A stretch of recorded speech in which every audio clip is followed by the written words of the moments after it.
নমস্কার বন্ধুরা, এঁচোড়ের কোপ্তাকারি এইভাবে বানালে আঙুল চেটে খেতে হবে। এর জন্য প্রথমে লাগবে সেদ্ধ করা এঁচোড়, সেদ্ধ করা আলু, কস্তুরি মেথি, কাজু বাটা, আদা রসুনের বাটা, টমেটো কুচি, ঝোলের জন্য কাটা আলু, টক দই, কাঁচা লঙ্কা কুচি, পেঁয়াজ কুচি, লঙ্কা গুঁড়ো, হলুদ গুঁড়ো, লবণ, ধনে জিরে গুঁড়ো, সর্ষের তেল।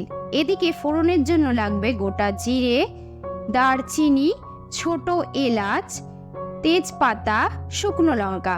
প্রথমে এঁচোড়টাকে পেস্ট করে নিয়ে তার মধ্যে দেব গ্রেট করা সেদ্ধ আলু, 2 চামচ বেসন, 1 চামচ হলুদ গুঁড়ো, 1 চামচ লঙ্কার গুঁড়ো, 1 চামচ ধনে জিরে গুঁড়ো, 1 চামচ কাঁচা লঙ্কা কুচি, লবণ, চিনি এবং 1 চামচ সর্ষের তেল দিয়ে ভালোভাবে উপকরণটাকে মেখে নিয়ে হাতে অল্প তেল নিয়ে কোপ্তার আকারে গড়ে নিয়ে কড়াইয়ে তেল গরম করে একে একে কোপ্তাগুলোকে ছেড়ে দিয়ে লাল লাল করে ভেজে নেব।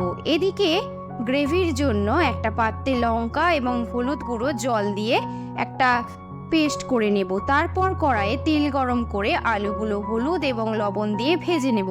সেই তেলে গোটা গরম মশলা ভেজে পেঁয়াজ বাটা, আদা রসুনের বাটা, লঙ্কা গুঁড়ো, হলুদ গুঁড়োর পেস্ট, টমেটো পেস্ট, লবণ, চিনি, টক দই,